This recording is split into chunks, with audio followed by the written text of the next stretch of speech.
pessoal, meu nome é Ian do Vale, eu sou aluno do curso de licenciatura em Filosofia e hoje no programa Diálogos Docentes eu vou conversar com a professora Cristiane de Assis Portela. A Cristiane possui graduação pela Universidade Estadual do Goiás e mestrado pela Universidade Federal de Goiás e doutorado em História Social pela Universidade de Brasília.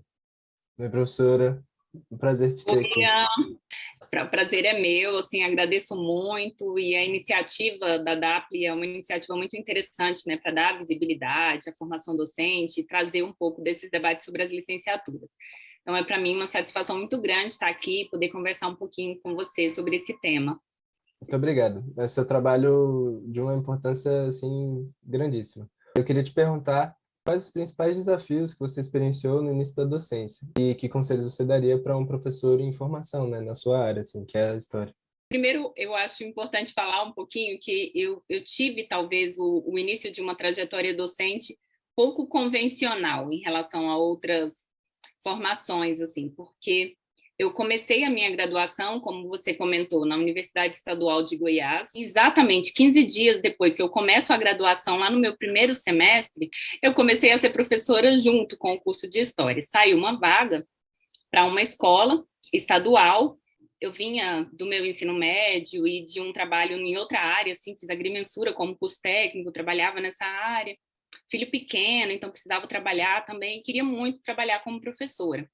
A vida inteira, assim, acompanhei minha mãe como alfabetizadora em escolas, então eu sabia que eu queria ser professora.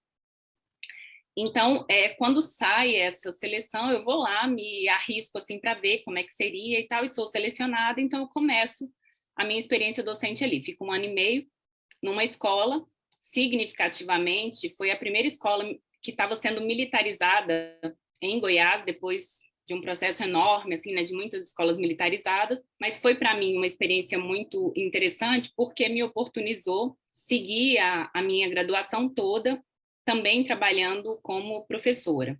Durante a graduação, então, eu tive essa experiência de trabalhar num colégio estadual que tinha sido tomado, e eu utilizo essa expressão que é forte, mas para mim a sensação é exatamente essa, é uma escola que pertence à comunidade que é tomada, de repente, por uma lógica pedagógica e estrutural, né, que não diz respeito exatamente àqueles princípios da escola pública. Eu vivi essa experiência e, em seguida, trabalhei em escolas particulares por períodos menores, tive uma experiência de cursinho, então fui tendo várias experiências assim muito picadas, né, específicas durante a graduação. Ainda durante a graduação, eu fiz o concurso para a Secretaria de Educação do Distrito Federal, e aí eu sou aprovada nesse concurso, chamada logo que eu termino a graduação, quando eu já estava cursando o mestrado na UFG. E então, a minha experiência docente, ela começou dessa forma, assim, sem uma preparação mais específica. Eu acho que experienciar as práticas a partir de uma orientação, que seja uma orientação de quem, de fato, pisou na raiz da escola, né? Ser orientado, ouvindo os professores, as professoras que estão lá nessa raiz que é a escola, e compreendendo esses professores como coformadores, é a melhor forma de começar essa experiência. Então, eu sinto que o meu processo teria sido um processo muito mais seguro se eu tivesse tido a oportunidade de começar dessa forma. Então, os estágios docentes, por exemplo, que eu oriento muito nesse sentido, assim, que eles reconheçam muito os professores que estão lá na escola como coformadores, como intelectuais transformadores, e que, a partir disso, então, a gente construa uma prática que fortaleça esses estudantes, essas estudantes que estão em formação, para que eles se percebam como historiadores que atuam como professores. Então, a escola ela é, sobretudo, um lugar de produção de história pública. Que conselho eu daria, né, para um jovem professor? Aproveitar muito essa oportunidade de conhecer as escolas, de ouvir daquelas pessoas que estão ali produzindo, mas também trazer as inovações que na universidade estão sendo gestadas, porque do lado de cá, eu que passei 20 anos atuando na educação básica, eu também percebo isso, que falta muito, às vezes, essa provocação que vem da universidade. E é muito importante que essa provocação, no sentido das inovações, daquilo que a gente pode fazer diferente, deslocando um pouco do nosso lugar de maior acomodação, isso é muito importante, desde que essas referências cheguem na escola de uma maneira não hierarquizada. Então é interessante que se trabalhe universidade e escola em conjunto, né? Sempre, digamos assim, de mãos dadas. O que diferencia um professor de história de um professor de outras áreas? Então, no caso da história, a gente tem um campo que estamos, né, tentando reforçar bastante na última década, principalmente, que é um campo de pesquisa que envolve os elementos de teoria e metodologia do ensino de história. E aí, quando a gente traz esse deslocamento de um campo que é teórico e que é metodológico para o ensino de história, a gente rompe com essa ideia de que, para a prática docente, basta a prática, sem a teorização, sem a construção de estratégias metodológicas, e também consegue romper um pouco com essa dicotomia que separa pesquisa e ensino que eu comentei antes. Um professor de história, ele tem como atribuição um papel que é de mediação.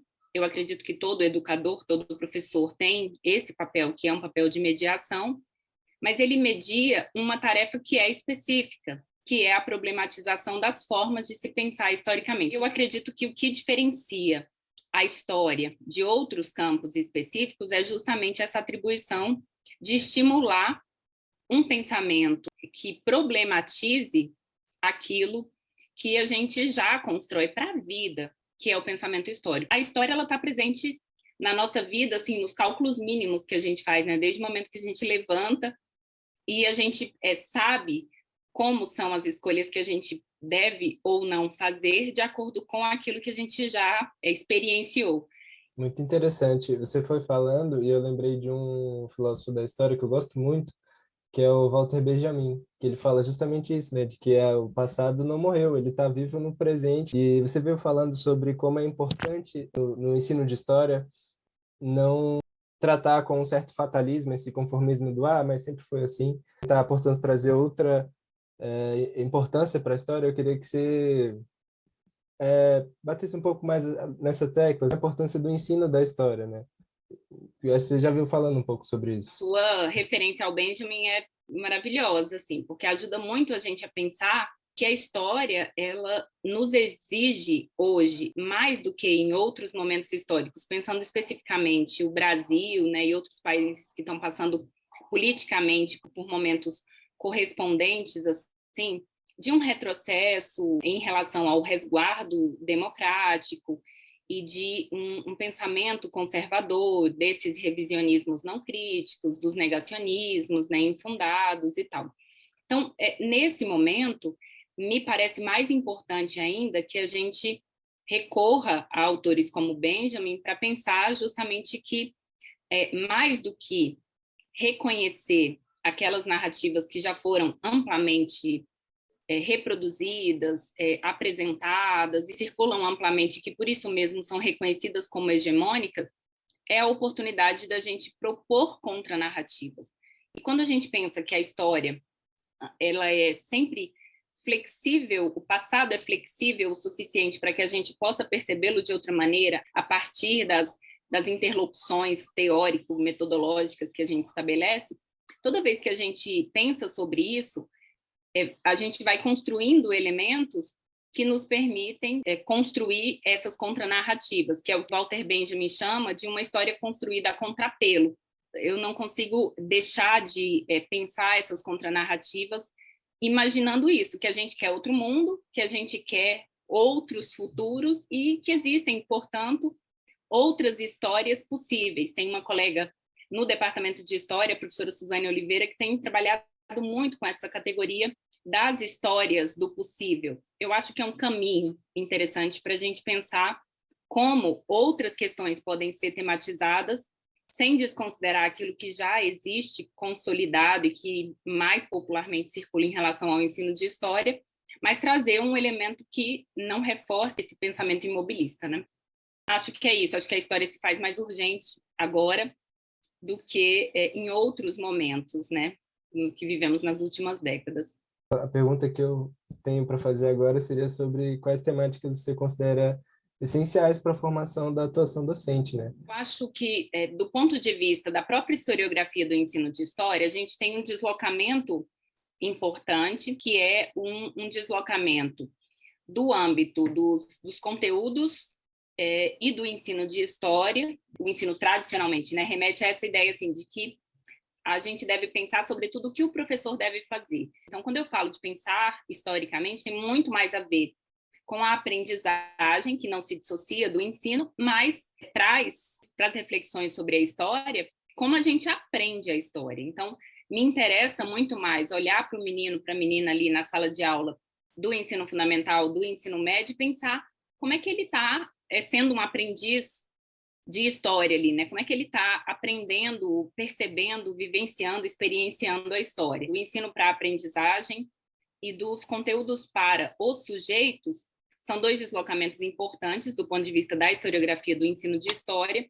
Do ponto de vista das metodologias, eu enxergo o uso de fontes históricas na sala de aula, assim como em outros espaços públicos, porque a escola ela é, sem dúvida, um espaço de divulgação histórica muito importante. O maior dos maiores potenciais que a gente tem hoje, o uso de fontes em sala de aula, especialmente em face a esses revisionismos não críticos, aos negacionismos. Acho que é muito importante levar fontes e estimular essa reflexão a partir das próprias fontes, que são os indícios, né, para a pesquisa histórica e, portanto, os vestígios que nos permitem acessar um passado que nunca vai ser acessado de outra forma. O que a gente tem são só esses indícios, né? E é muito importante também, a partir disso, que se estimule que professores em formação e professores que estão atuando nas escolas sejam estimulados a produzir os seus próprios materiais didáticos. Então, tem uma discussão clássica dentro do ensino de história, assim como de todas as licenciaturas, que é a discussão do livro didático. Eu acho que é muito interessante a gente observar os livros didáticos produzidos por outros, e o livro didático é uma peça, além de ser um objeto cultural, é uma peça muito importante que eu valorizo enormemente, mas o exercício de produzir materiais didáticos autorais voltados para a educação democrática e para os contextos específicos em que a gente está inserido, eu enxergo assim também como uma temática que ganha muita importância e que a gente deve fortalecer muito no âmbito da formação inicial e da formação continuada. E aí, em relação aos conteúdos especificamente, eu reconheço como essencial hoje que a gente discuta cada vez mais esses conceitos, esses conteúdos, desculpe, que estão relacionados às diversidades, aí diversidades como um todo, assim. Então, tanto em relação à educação, à democracia especificamente, mas também gênero, a história de mulheres, pensar povos indígenas, negros, quilombolas, enfim, toda essa diversidade. Eu gostaria que você indicasse um livro agora, para a gente poder encerrar com chave de ouro. Gente, primeiro esse livro, que é o Dicionário de Ensino de História, organizado pela Marieta Ferreira e Margarida Oliveira, que é um livro muito legal, porque traz verbetes que nos permitem entender que campo é esse que a gente chama de ensino de história. Eu vou indicar dois, não dou conta de indicar um só.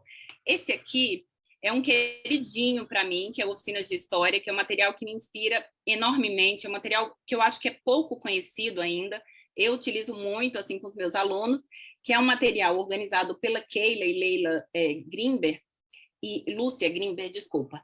E é um material muito interessante porque são 13 oficinas de história. Eu tenho trabalhado com essa perspectiva de produção de materiais didáticos autorais nesse formato de aulas oficinas, com o uso de fontes documentais, e é exatamente isso que nesse livro, lá no comecinho dos anos 2000, elas já vinham fazendo, e eu acho um material super inspirador e que novos historiadores e historiadoras devem muito conhecer. Então é isso, tentei ser bem rápida aqui, agradeço muito a oportunidade, e foi um prazer mesmo poder falar com você. E queria só fechar dizendo o seguinte, a gente tem uma boa nova aí para começar o próximo semestre, que é a sinalização de que a gente vai ter uma outra edição do PIBID, que é o Programa de Iniciação à Docência, e a gente comemora muito isso, porque realmente, diante da conjuntura política, a gente temia muito que não aparecesse. Então, estudantes, né, venham participar do PIBID, porque com certeza é um espaço dos mais importantes que a gente tem dentro do ensino e da formação inicial e continuada. Obrigada. É isso. Obrigado, professor. Foi maravilhoso. Obrigada, gente. Parabéns aí pela iniciativa.